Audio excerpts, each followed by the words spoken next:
You're listening to the Blizzard Community Podcast, produced by geeks, for geeks. Welcome to Geeks of Azeroth. Hola. Hello. Good morning.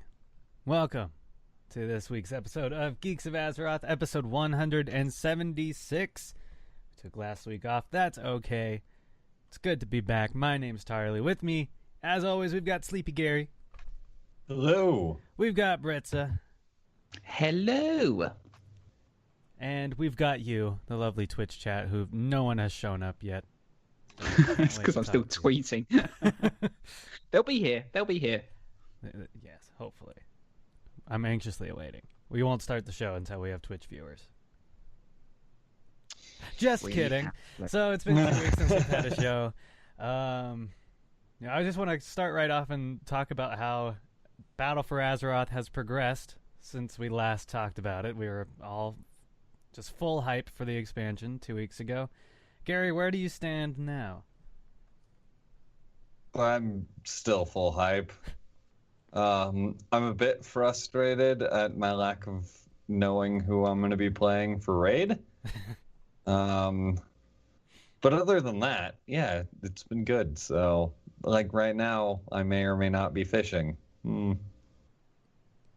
I also did a full clear of every single mythic on reset. Basically, when reset happened. So yeah, I'm still all in.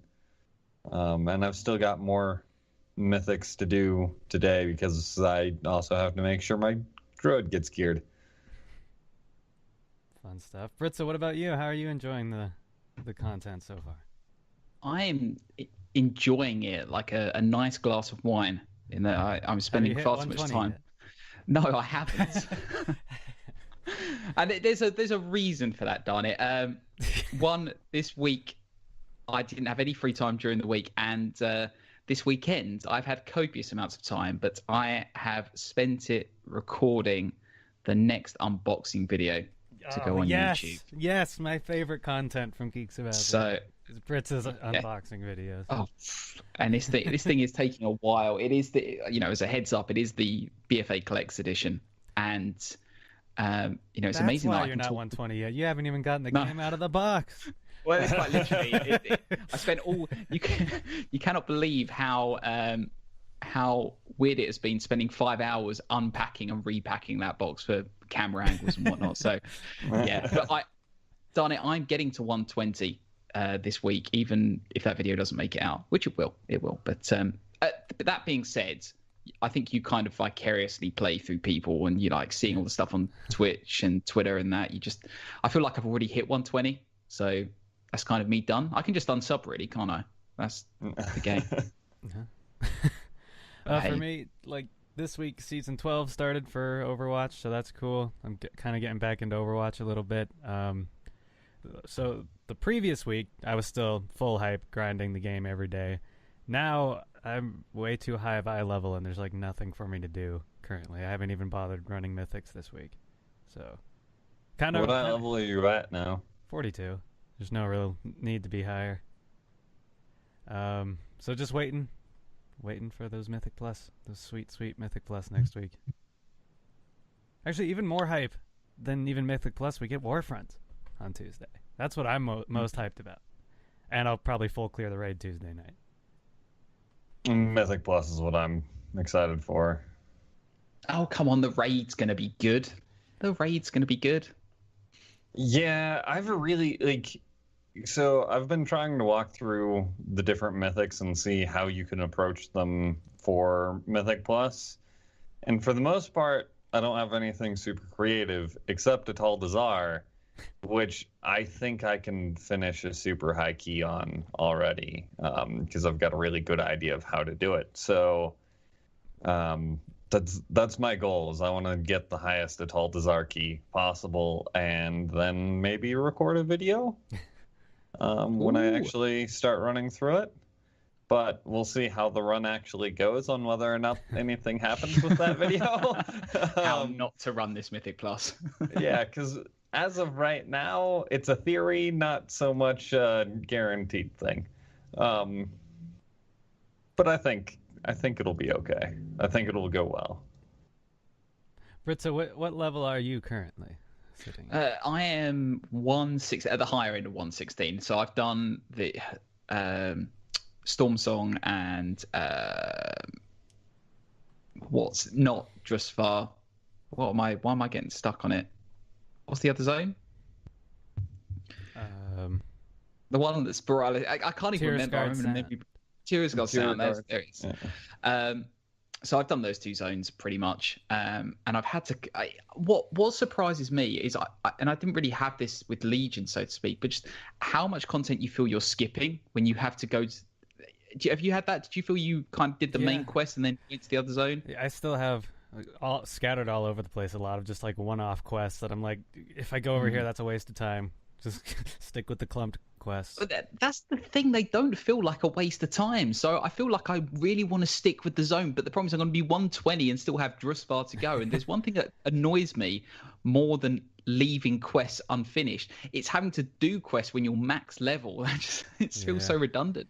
So yeah, I'm having a bit of a weird relationship with quests at the moment, but I'm dipping into the Drusvar stuff, which is really good.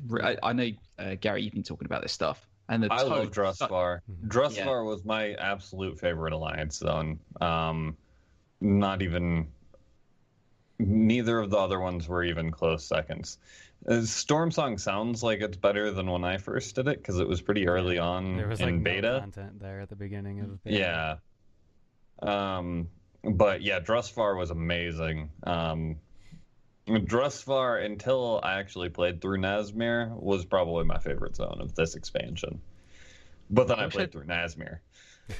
I wish I'd done it sooner. I wish I'd done Tyrusgard Sound towards the end because of the major role that has linked to Jaina and obviously Borealis and whatnot. But hey, I'm having fun. So I've got another few levels to go, and then I've got the other continent mission that you told me to pick up at 119. So I just think there's too much to do.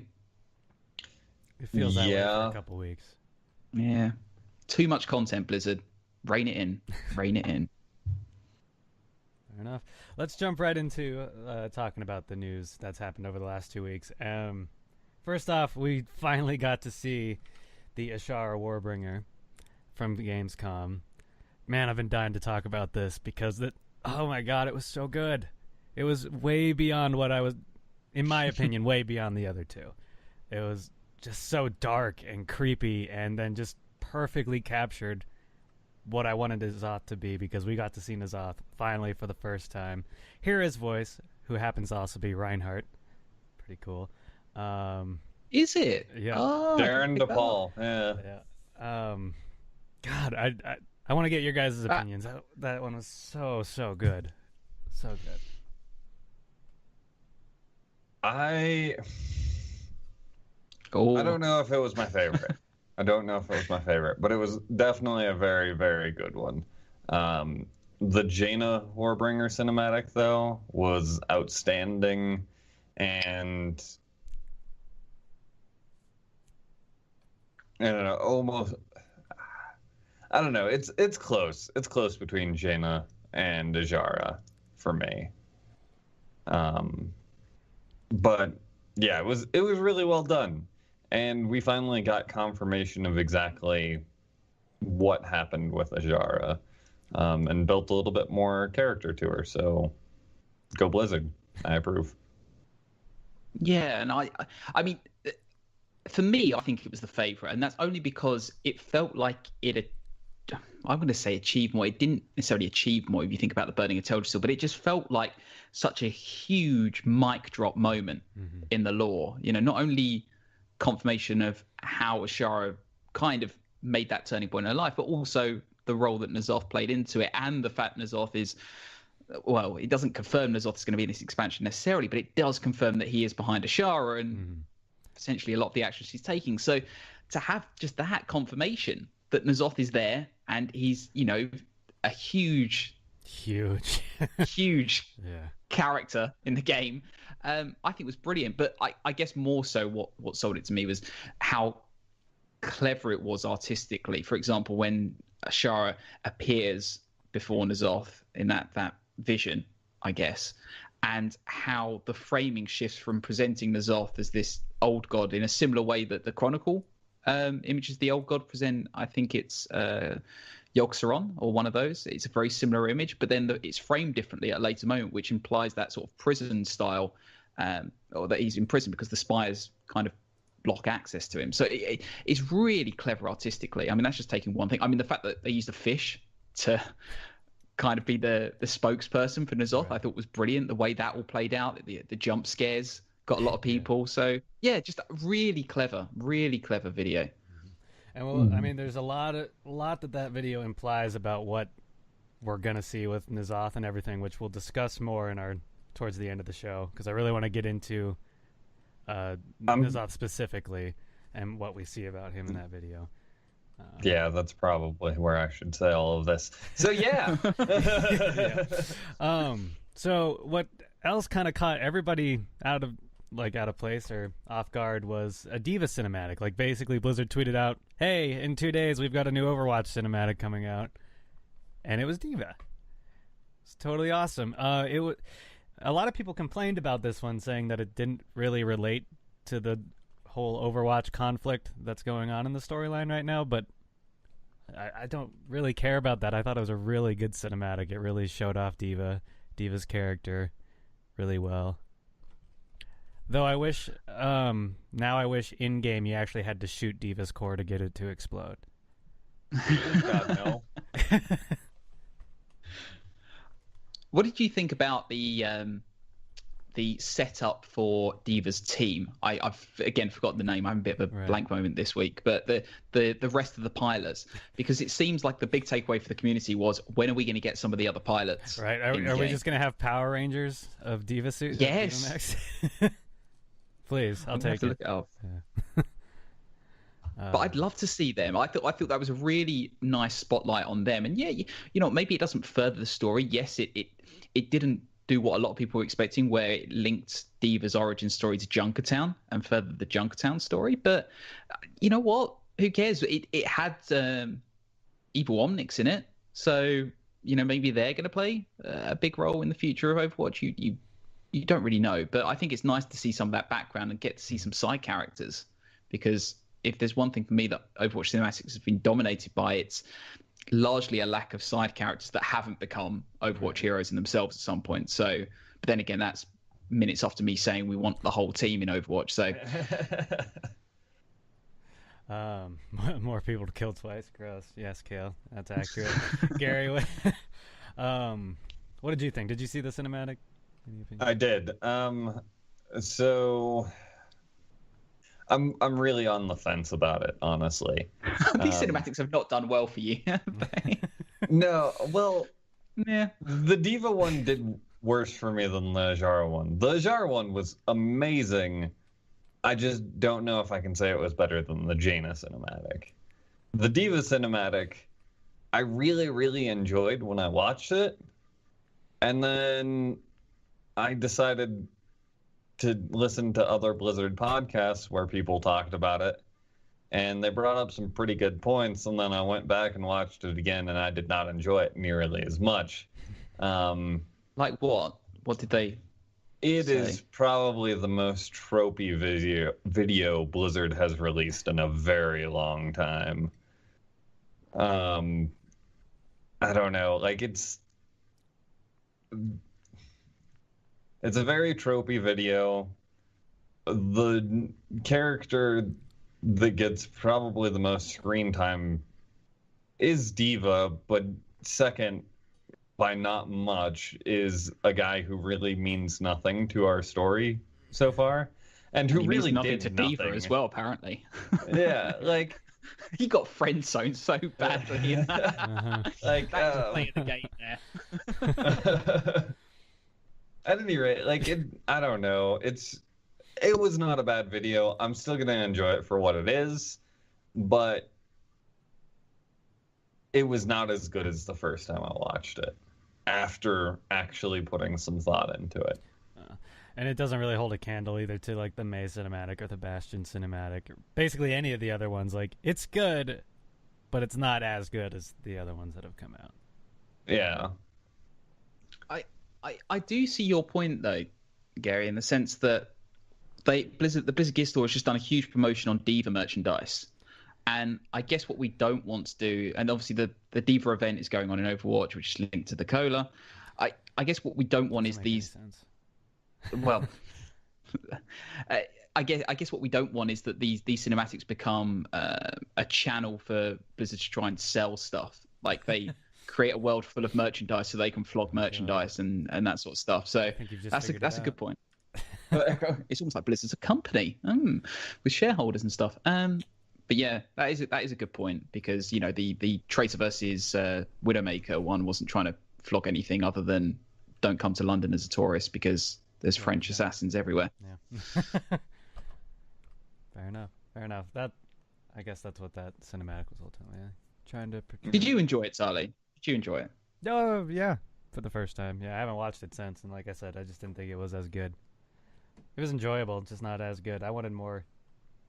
I don't know, more character out of D.Va than just kind of like Gary said. She's very tropey, and I don't know, doesn't play far from her in-game character. So I will say at least they did add a little bit in the fact that she's portrayed as God. All right, I'm sorry, I can't get away from using the term a diva of esports in game. I tried to think of something else. And very, happy-go-lucky, just, I don't know, almost basically just like a kid who is just playing a video game, even though she's, actually killing huge robots that threaten the entire country of South Korea. And this video did show that, she is significantly more than that. Like, she actually has a lot of care for what she does, and she understands how serious it is. And that was probably the most rewarding part of it, the video for me. Seeing that the media portrays her as exactly what she's portrayed as in game, but she's much more, I'm concerned with what my job actually is, and I understand how important this is, unlike probably the rest of her team is what it kind of seems like, because all of them except weird random guy that no one gives a crap about, including D.Va, they're off, basically vacationing while she's there working on the mech. What as a closer, what character would you want to see a cinematic from next that would further the story and maybe not be so tropey? Good question. My money's on Mercy. That could be a good one. I was just going towards Doomfist, but then I've been looking at the Doomfist statue quite a bit, so maybe that's just imprinted on my skull. But I'd like to see more Talon. Yeah, more Talon, but I just haven't seen like anything from Mercy as a story point. Like, she has some voice lines, but now that I think about it, they really haven't put any kind of like story of Mercy in the game, like at all. Especially considering she's like one of the most long-standing characters in game too. Yeah. So yeah, I'd like to see more Mercy stuff. Mercy would be good. Cavi Warrior in chat says Anna, which would also be really interesting to see. I'm gonna take kind of a cop-out answer, and I want to know. I want a cinematic of when Overwatch reassembles. Yeah, because I actually want to further the story, right? Yeah. Yeah. So, because we know Winston set out that message, and we know that there has at least been one character to react to it, and I'm assuming more than that. So what happens when they come back together? Does Soldier 76 show up too? Yeah. Or is he just done with Overwatch now? Like, that's what I would be curious. I'd really like to see Blizzard actually reveal a new hero in a cinematic. That would be cool. But a cinematic kind of like what they did with Sombra. Yeah, exactly. Do that again. Because that was a really cool way to show a hero. Yeah, definitely. Yeah. And just maybe have a bit more conflict as well. I mean, the Tracer Widowmaker one actually kind of felt like a proper cinematic for me, because you weren't just seeing characters exposition, you were seeing actual conflict. So not only hopefully can we get Overwatch Assembly, but maybe a bit of a team rumble between Overwatch and Talon again, a bit like the first ever cinematic, which God was about 3 years ago. I was trying to think when that was first shown, but I wonder what those kids are up to. The one who stole the gauntlet. Maybe we should have a cinematic about him. Yeah. Or them, I should say. Speaking of gauntlets, you know who wears big gauntlets? Maghar Orcs, that's who. Oh, that too. Good segue. So the Maghar Orcs and Dark Iron Dwarves are now available in Battle for Azeroth. I think they've been available since launch. It's just that people are now actually able to get them. We're starting to see the first people reaching that exalted tier with their Warbringers, or whatever the Alliance version of that is. Seventh Legion. Seventh Legion. Have either of you... Well, Britzza, I know. Gary, are you anywhere close? Yes, Because I kind of hit revered for the flying requirement, and then I said, nope, no more. I don't want to do this anymore. Where am I at? I am 3K into revered right now. So a little ways. It'll be 4.5K into revered by the end of today, I'm pretty sure, because they're an emissary for today. But no, I'm honestly not worried about rep at this point. Like, if I get it, or when I get it, I'll get it.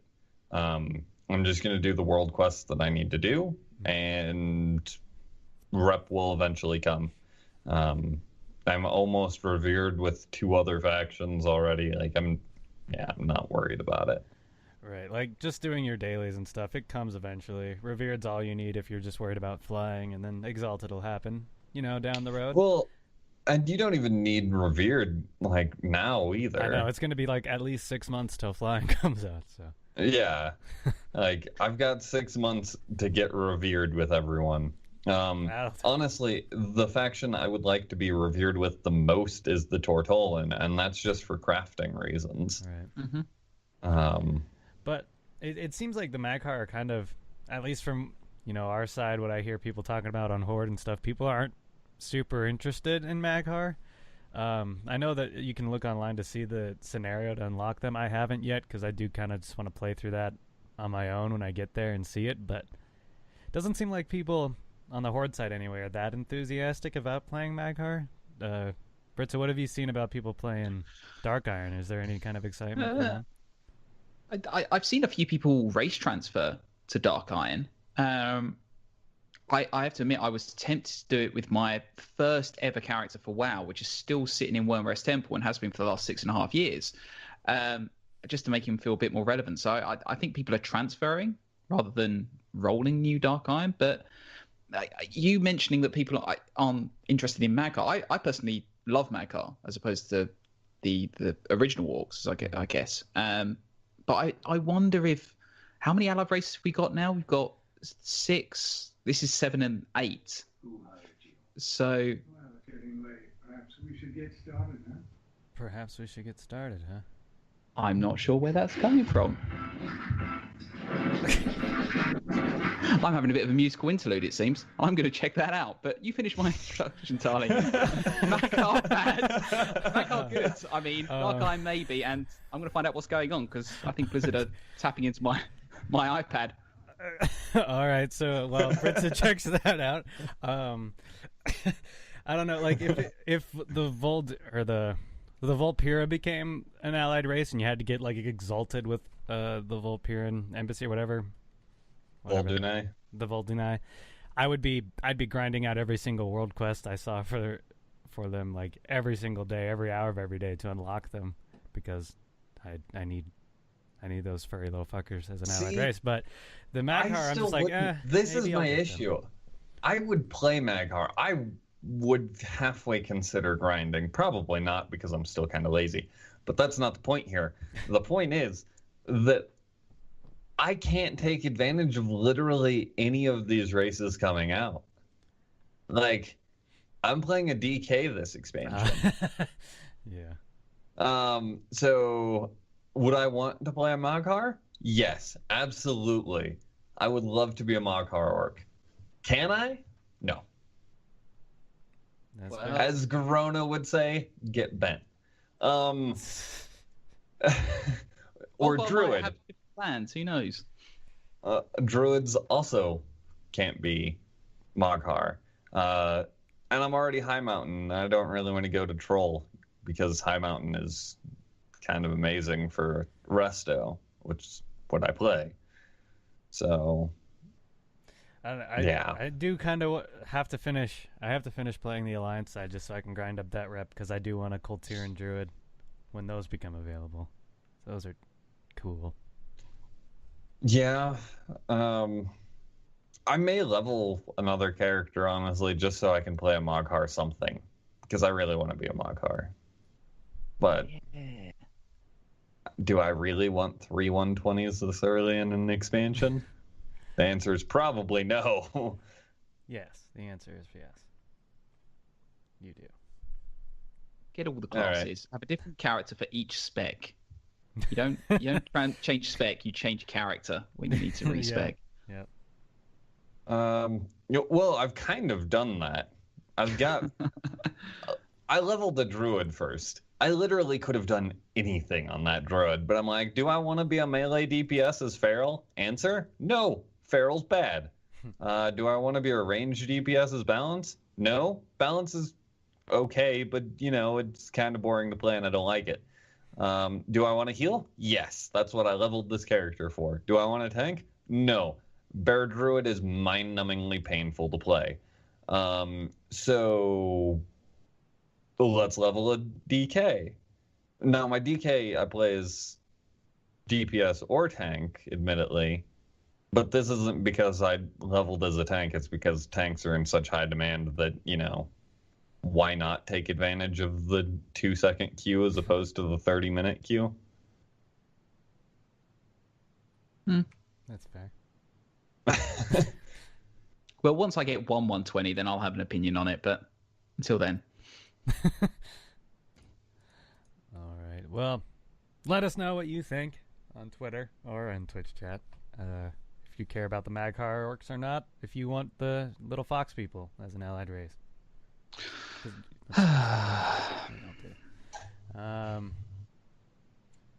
Is anybody actually want the Sethrak as an allied race? Is that a real thing? People actually want that? I would take Sethrak as an allied race. but how do you Sethrak Rogue. Be dope. for the how do you do the helmets with the Sethrak? You probably don't. Which is probably why they won't be one. But I mean, if it was, I'd probably just be like, all right, I'm in. I'm sold. But is there a limit? And that's what I was trying to say before I was interrupted by Netflix, for some reason taking a mind of its own. It links to something we're going to talk about, I guess, but a bit too early, unfortunately. But I wonder how many allied races are we going to get? Because there seems to be already about 5 or 6 races that people want allied races in. And I just, if you imagine having more allied races than main races. It will get there. I guarantee it. It will get there. Or all behind, extreme. And I guess that's one benefit is they're not all available instantly. You have to work towards them. But I find it crazy that there's going to be that many races potentially. Yeah, we'll probably get up to quite a few within the next year or two. Just like 15 allied races or something like that. I think it'll slow down quite a bit once BFA's races are done, though. Like, the bonus, though, is I think we'll also start getting slightly more unique ones. Erico. So, yeah, so instead of just basically reskins of races we already have, because that's what most of them are at this point. That's a reskin. Dang it. But I think we'll start seeing some more unique ones, things that don't have current models, but we'll see less allied races per expansion. So maybe something like Tortolan, where they do have to build new armor models for them. But Yeah, but you probably won't get 8 in Well, the if we're getting first Tortola, patch. then we need those walrus people that Taliesin's always Tuskar? crying about. Yes. Yeah, but you know who that's going to Tortola. annoy? If they do allied races with new character model designs, that is just going to annoy to no end all the Walken and Goblin players who are still waiting for that reskin to happen. Oh, that's going to happen. I think that's going to happen this expansion. Yeah, Oh, the yeah. Q&A, they made it sound like it was maybe 8.1 even. I don't want to say it is, because then I'm going to be wrong, but... I don't think it is, because the way Law summed it up is like, yeah, the pictures look great and we want to show you stuff, but they haven't shown them. And I just sit there and think, it's a bit... I don't know, maybe, but that's my point, is that I think I'd rather they work on the current races at the moment than bring out new ones. But hey, I'm just being an old stick in the mud. I can't unlock them, so no one should have them. Speaking of sticks in the mud, the World of Warcraft Diary Kickstarter fully funded. I have no idea what that has to do with sticks in the mud. I have no idea what the World of Warcraft Diary is. Britzza, care to elaborate? Yes, people may or may not remember months and months ago, I mentioned that an ex-Blizzard designer by the name of John Statz was working on basically a book which outlined the history of developing early Blizzard games like Warcraft and the first StarCraft games, that sort of thing. He's not a Blizzard employee at the moment, but he's written this book on what designing these games was like and what Blizzard as a company was like. So he created a Kickstarter originally and took it down because of not complication, nothing bad, but I think he didn't give himself enough room for funding.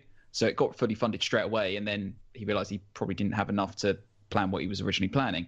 So he's relaunched it this week, and of the I've got it as of the $10,000 goal, he's currently received $244,000. So that is well and truly funded, and it shows you how keen people are to check this out. The Kickstarter, you can check it out, is the World of Warcraft Diary. So he talks about early vanilla WoW, which obviously has a lot of relevance given classic and things like that. And yeah, you can check it out. We are hoping to get an interview with him at some point, but obviously he's a very busy man at the moment, trying to think of what to spend all that lovely cash on. So we'll see if we can do that. But yeah, really nice work. And I know a lot of people, especially Wowhead, have been cheering him on to see what it looks like. Yeah, it'll maybe an interesting read. It might be a little too in-depth coding-wise for me, but I'll check it out. Looks interesting. It's definitely a story about the development process. So unless you're passionate, I wouldn't say not if you're passionate, but I would say expect to see like stuff on design. It's not like a fun little coloring in book for. Right. I think it would make a very boring audiobook. I'd say that. I don't know. Guess who you get to read? Guess it depends on who you get to read it, I guess. Darren DePaul. Yeah, I was thinking that. Yeah. There you go. I don't think Darren DePaul can sound uninteresting. I think I'm just amazed that's him being N'Zoth. That's a huge shift. Anyway, so yeah. Shifts, I'm just trying to segue as best as I can here. So this was definitely news to me when a friend of mine told me about this. I didn't even find out about it first. I was shocked. Diablo, more Diablo news, is rumored to be coming to Netflix in a new live-action TV series.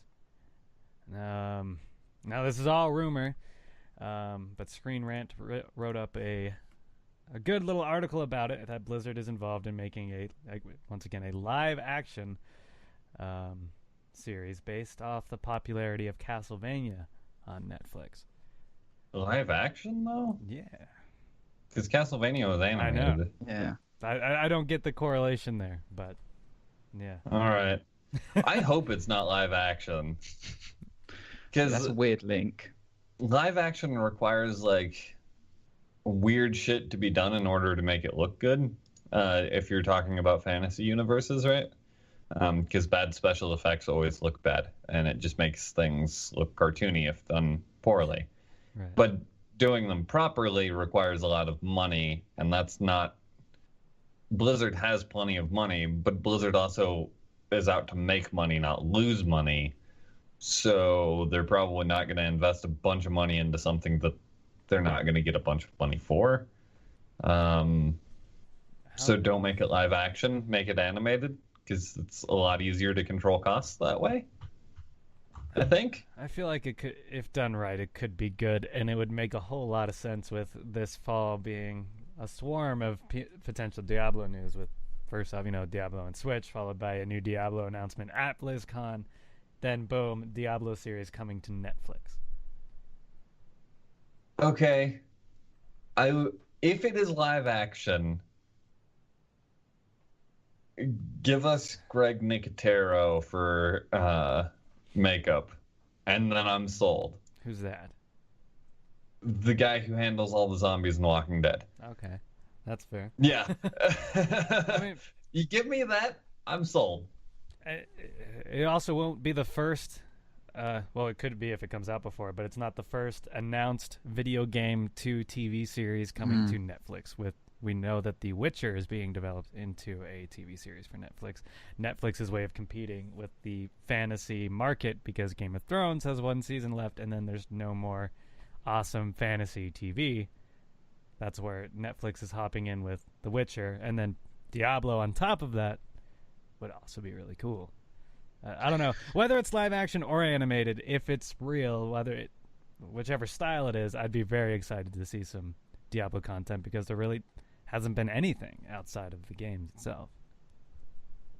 And for anyone who wonders why I say animated, go watch the Castlevania series. You'll figure out why I'm saying animated very, very quickly, because it was super well done, and felt a lot better than literally any other any Castlevania game in recent years has. So that's fair. Arcavian in chat, Diablo on Switch means Diablo and Smash. I wish. I'd love to see Diablo and Smash Bros. That'd be awesome. Yeah, I'm down with that. Also, I need to buy Diablo again. Yep. Blizzard needs your money. Yeah, we have no idea when that's coming out. They still haven't announced a release date, but I will buy it when it comes out, because yes, Diablo on Switch, please. I hope those aren't the big announcements that were being teased in that community said video. Had multiple announcements. I highly doubt that Diablo 3 on Switch was the big one. I'd be very disappointed if it was. But yeah, because that's not gonna. That's the thing, is that I'm not gonna repeat what you guys have said, because I totally agree on the point about live action versus animated. For this, I think, there's a Witcher live action, there's a Halo live action. There doesn't need to be a Diablo live action. Animated can do things that live action simply can't. But especially if Blizzard does it. I mean, we can see their talent in their own studio. CGI, I think, would be much more their niche, and it would do exceptionally well. Because the thing about going back to Castlevania, I don't know about that. If you do animated, like straight up Diablo anime, basically. Remember the what was it? Call of Kel'Thuzad. When KT Heroes was released into Heroes. Yeah. Like, that blew my mind. Or the cyber one, the mecha skins. Yeah. Yeah. Like, that is straight up anime.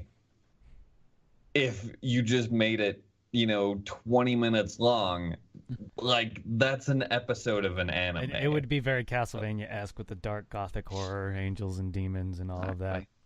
Yeah. It would be very fitting, for sure. And the thing about Castlevania was that it's only 4 episodes long at the moment. So it's a short, tight series, which obviously works great for an animation's budget, because you don't have to, you can spend all the money on those 4 episodes. But my point was going to be, as long as it furthers Diablo as a plot line, that's the main thing. What I don't want is big announcements we've got Diablo on Switch, we're revamping Diablos 1 and 2, and we've got a live action series coming out.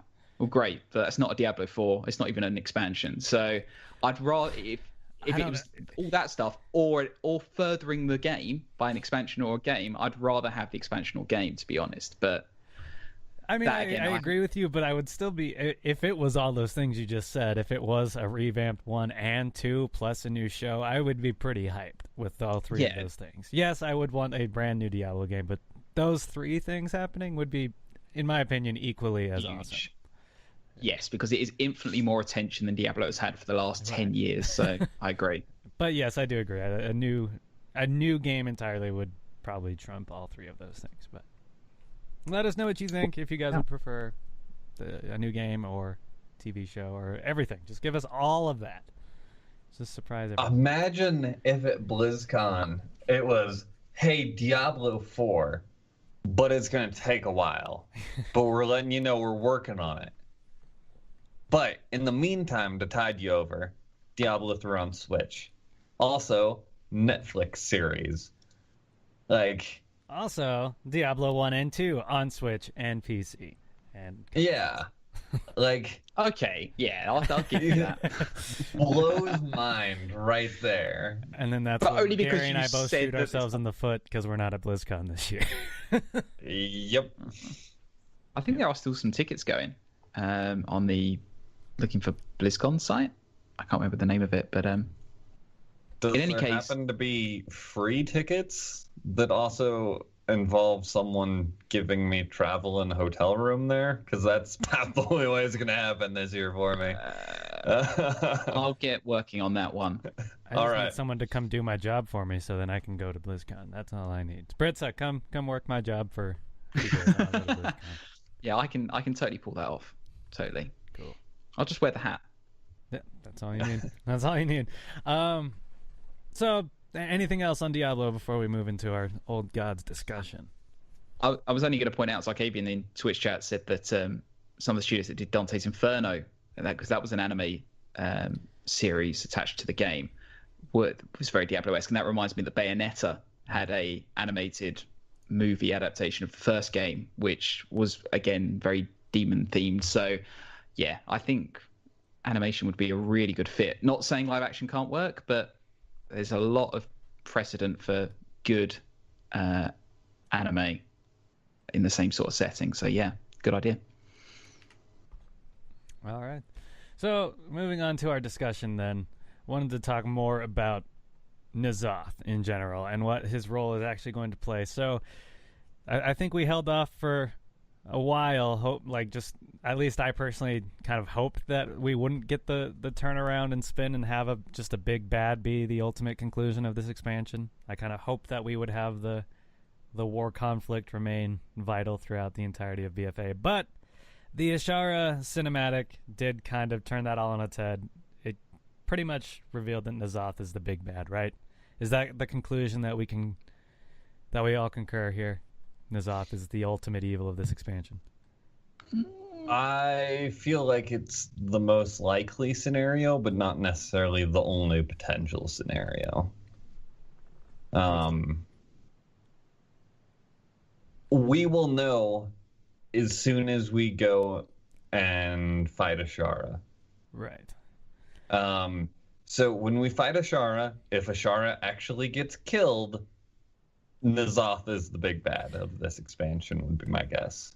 If she doesn't actually die, and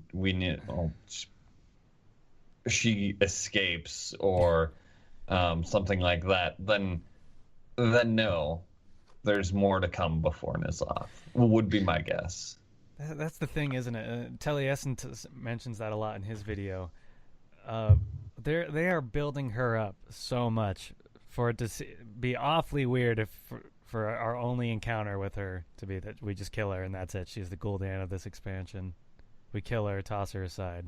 After all this build-up expansions, or thousands of years of hiding under the water, building up her empire. Oh, okay, we got her. Done. Next. What if she's actually the Gul'dan of next expansion? Because Gul'dan was one of the final bosses of the last raid of Warlords, right? He wasn't a boss, he was just there. Oh. Well, Yeah. then I got nothing.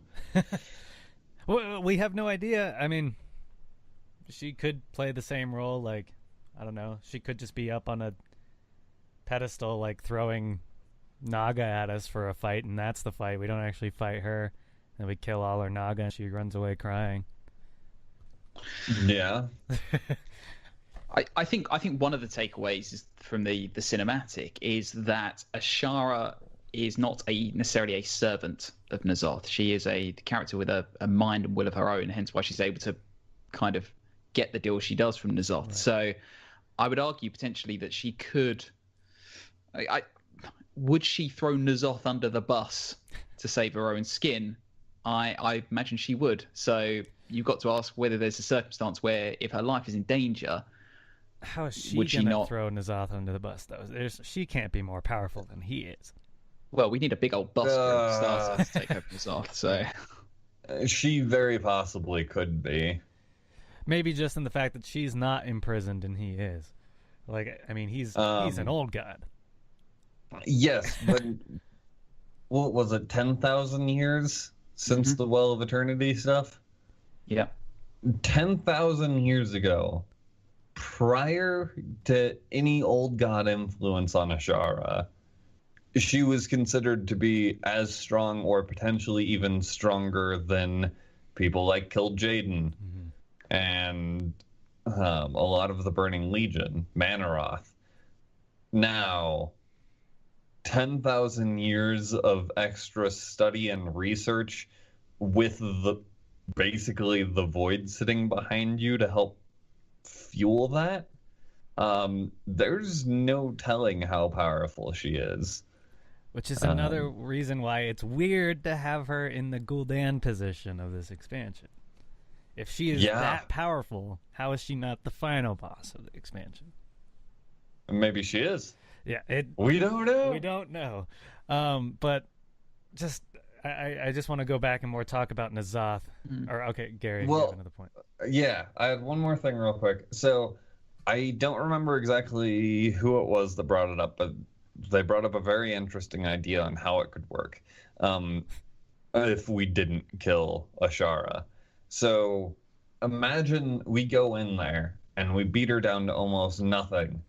And as we're getting ready to land the killing blow, she basically tells us to wait. You need me because your enemy is N'Zoth. Not me. It's N'Zoth. You need me because I can take you to him. And that feels like something Ashara would do in order to save her own life. And her people. That's like what she's been doing this whole time, is just keeping her people alive. Well, her kingdom. Yeah. But if I don't think she cares so much about the people as like individuals as much as she cares about being the queen of those people. Yeah. Yeah. But that's the thing, Tarley. You mentioned that she, in that video when she's holding back the waves, crashing in because of the sundering, the thing she despairs at most is that the kingdom she has spent so long building is going to go. So I agree. I think the last thing she will sacrifice is her kingdom and her people, rather than her employer, for lack of a better phrase. So, I think she might betray N'Zoth. Do you think? Why not? So where do you think we'll fight her? Where do you think the next raid will be? I'm wondering if it'll be Nazjatar itself, like her city, where her people got buried. That's where her kingdom is. Nazjatar is what I was guessing originally, but I think that's also going to be one of the telling parts, because I think if we're going to Nazjatar to fight her, we're probably going to kill her. Whereas if we don't go there to fight her, if she comes to us, then she has somewhere to escape to. That's true. So if we go on, assuming that N'Zoth is actually the big baddie, then we've got a very awesome in-game location that we would be going to fight him. The video shows us for the first time ever depicted in-game, or in the WoW cinematic, Ny'alotha. And Taliesin points this out, but you're led to believe that it's just a vision. But as Taliesin says, I think Ny'alotha that's not a vision. That's where she is at that point. N'Zoth opens his eyes, and you just see the radiant glow from his eyes over the entire black city of Ny'alotha. And I think that's going to be an in-game location at the end of the game. I can absolutely see it. I really hope so, because that place looks amazing. Yeah. Yeah, that would be such a cool place. I don't know if I actually see it being a questing location or like a place that you're going to for world content, because it's just like this big maze of a city. And it might not make for great world content, but have that to be the final raid, like this entire maze of a city, and just in the background you can just see the massiveness that is N'Zoth just waiting for you. If it is world content, though, imagine how eerie it's going to be running around inside this super creepy maze of a place. Right. And as you're looking around, just occasionally you're going to get hit by this light that you eventually realize isn't normal light. No, that's just N'Zoth's eyes lighting up the area. Right. Like, it would be such a super creepy, eerie feeling, and I am entirely on board for it. I think he will stand to be the biggest NPC we've ever seen in the game. I think prior to that would have been Deathwing in his final form, being corrupted by N'Zoth. Or no, Ysarj. But, yeah, just that shot. That one was N'Zoth too. Ysarj would be dead. Yeah, right. Yeah, it was Garrosh who got. Or it could have been Cthulhu or. No, it was N'Zoth because Dog. Because he was going into the Maelstrom, and that's where N'Zoth. Yeah. But anyway, we just see that first silhouette of Ashara, for example, when she's transformed and the giant eye opens. I mean, that just shows how massive N'Zoth is, and I hope we get to see a full scale version of him in game. I have no idea what that would look like or how we'd even go about fighting that. Maybe we'll just call the Pantheon back again and have them pull him out of the ocean.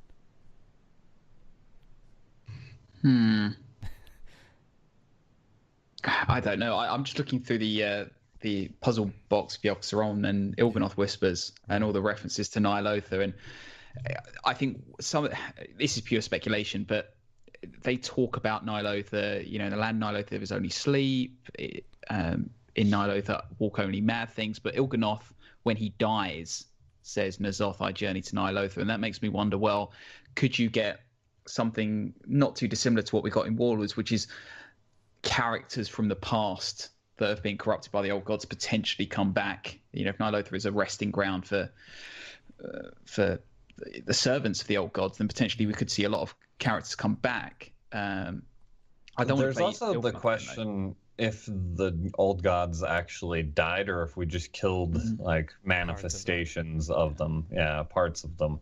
So maybe we still have to deal with a Yogg-Saron and a Cthulhu. Ysarj was killed by people that were beings who were much stronger, so I assume he is dead. But, I mean, even that being said, he was ripped literally from the planet, scattered into pieces, and he is still a major influence on the world, at least in Pandaria. Yes. So, if he can manage to do that, you're telling me the 40 level 60 adventurers stopped Cthulhu by themselves? No, but a sword plunging right into where he was buried might have done that. That's fair. That's one heck of a wake-up call, though. What about Yogg-Saron then, though? Right. Yogg is still potentially there. And if Yogg's still around, maybe that's why Bolvar's been going a bit crazy lately. Because that's still a plot point that, we're probably going to have to deal with at some point, too. There is a Lich King, and his daughter is now an important Alliance character on Kultiris. There's stuff going on there. I think you bring up a good point that even when you kill an old god, doesn't mean they stop doing the stuff they were up to. I personally don't think we've killed them. Because I think Blizzard wouldn't let us ruin that plot point. I think they want to call on them. And also, we don't know what crazy stuff the Titans have been up to. You know, they made a fifth old god, like a mini old god. You don't know what else they made. Right. So, yeah, who knows?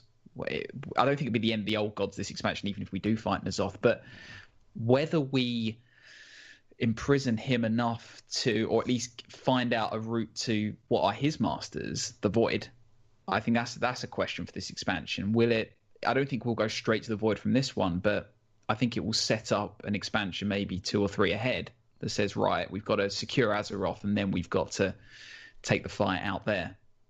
I think that'd be a pretty good one. Eventually, yeah, with old Anduin and finally killing the Void Lords, that'll happen. Yeah, but totally never gonna get retconned. I just had a brilliant idea that I want to happen. Okay. I want there to be an issue with the Lich King, and I want him to start killing some of the allied races and bringing them back as Death Knights, so I can be an allied race Death Knight. There we go. Yeah, this needs to happen. In Wrath 2, you'll probably get that. That'll be Makar DK would be amazing. Saying Wrath Lich King 2, it's gonna happen. Here's a question for you guys. So obviously it's being set up that we're going to face certainly Yashara and a N'Zoth maybe, and that's going to be the common enemy for the Horde and the Alliance.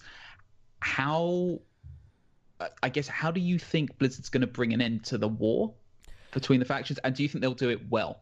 I don't know, because Blizzard has said that they have plans for the factions. Like that, they've just basically hinted that they have something in mind that's going to change factions. I think, and they're implying that it's going to change how factions work. But they haven't been specific at all. They just said they've got plans. So I think they've got some idea of a conclusion that will, in my opinion, will alter how we see factions going forward. But I don't know what that would be. Fair enough. That's probably a safe bet. It's also super vague, so, you know, super vague things are usually good bets. Yeah. But I wonder with characters like Sylvanas, you know, how do you write Sylvanas into giving up on taking on the Alliance to take?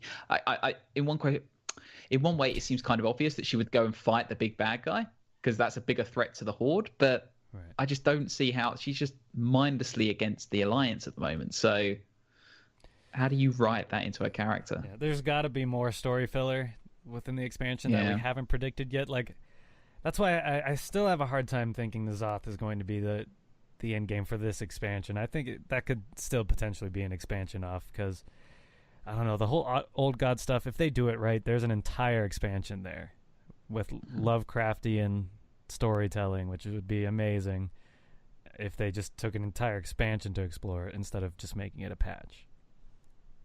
I have an idea for the next raid where we fight Azshara as the end boss. Blizzard, take notes. Yes, Blizzard, take some friggin' notes. They definitely don't have that raid like already designed and everything right now. No, of course not. So, Ogmot's Dream Journal, right? Mm-hmm. He talks about seeing two fleets clashing on an ocean of blood, right? Yep. What if this is the raid? So Alliance and Horde, you start on a boat, and you're basically boat hopping in between this huge battle between the Alliance and the Horde. So both Alliance and Horde get different views of the battlefield, but when you're fighting bosses, you're fighting Horde reskins or Alliance reskins of essentially the same boss, right? And then you progress like halfway through this raid, and then the Naga show up and start just wrecking everyone. And you progress through that bit of the story, and then for the final boss is Queen Ishara, who you fight, but she flees before you can actually kill her. Oh, I see. So she is still the first raid tier, but she escapes this to go on to do the end. Yeah, I like it. I like let's do World of Warships in WoW. Totally behind that. I think it would be fantastic to actually have a raid that is legitimately a Horde versus Alliance. Yeah. Like, Yeah. I mean, granted, yeah, it's just going to be reskins of the exact same bosses, because if you don't do that, then people are going to be mad. World first people will care. But I feel a lot of chasing Deathwing kind of feeling from what you described there, like hopping on a ship and then the ship goes somewhere and now we're in the water suddenly. Kind of how the Deathwing raid went, but possibly. I could see it being way better than that because that was a terrible raid.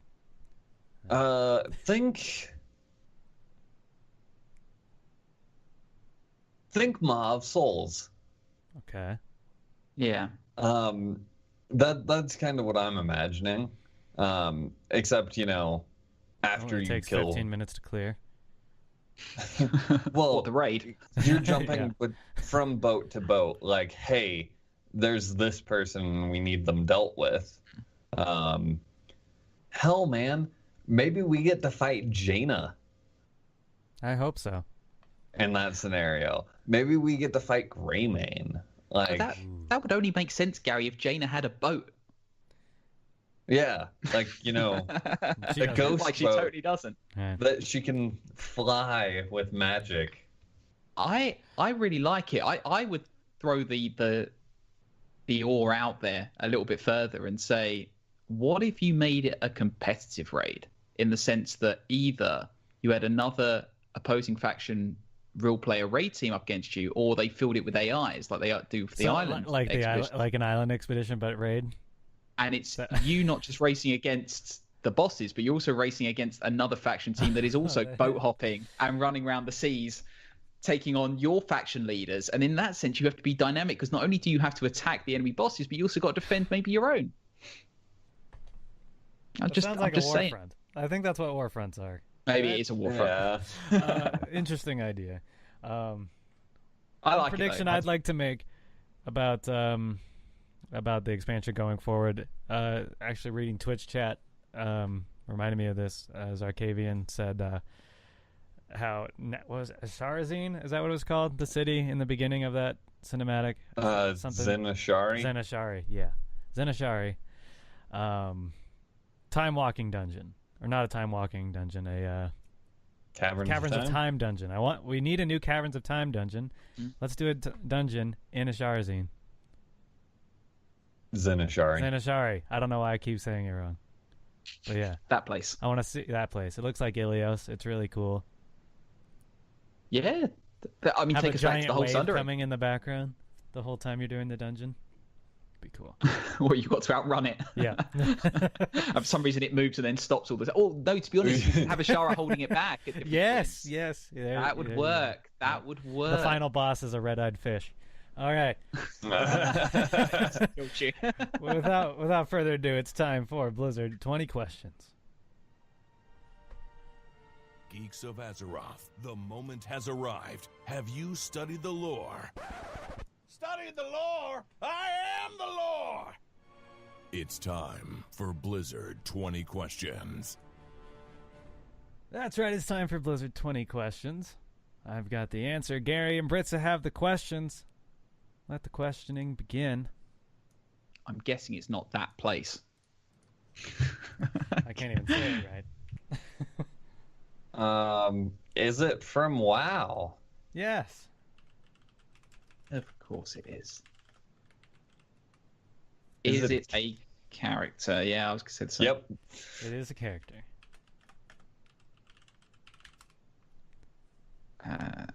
Is it a male character?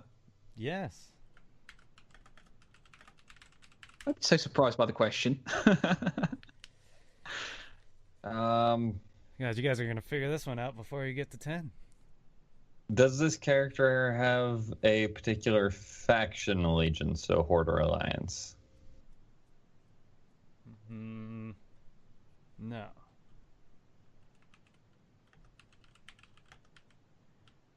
Not. No. I'll get Okay, to was that this one at the character end of this one. introduced in Battle for Azeroth? No. Oh. Okay.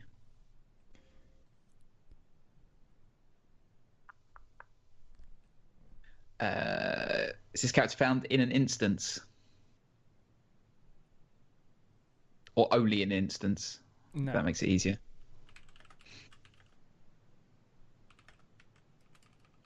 Okay.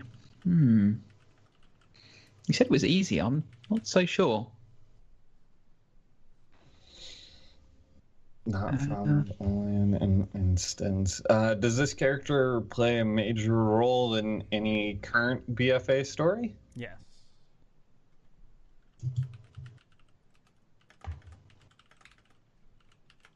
Does play a role.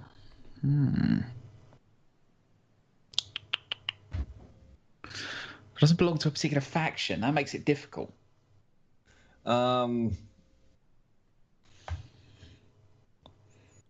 Is this character currently, or has this character ever been a currently playable race? Yes.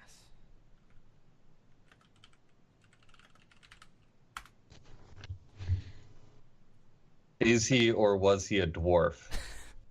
Yes.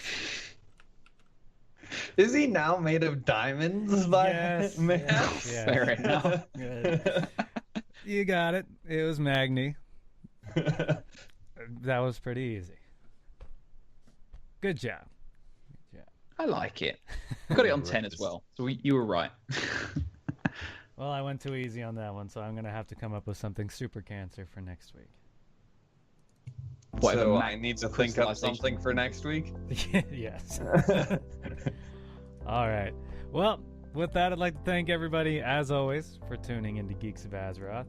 You can always check us out on iTunes, Stitcher, Spotify, YouTube, Google Play, right here on twitch.tv/Geeks of Azeroth. You can find us on Twitter at Geeks of Azeroth. You can follow me on Twitter at Epic Geeks. Tarley, Britzza, where can we find you? You can find me at Britzza_EG. Gary, where can we find you? You can find me at Epic Geeks Gary. And of course, you can find us on Patreon and give us your money because we will definitely take it. On patreon.com/Geeks of Azeroth. Otherwise, guys, have a great week in Azeroth or Overwatch or StarCraft if that's your thing. We'll see you next time. Bye-bye.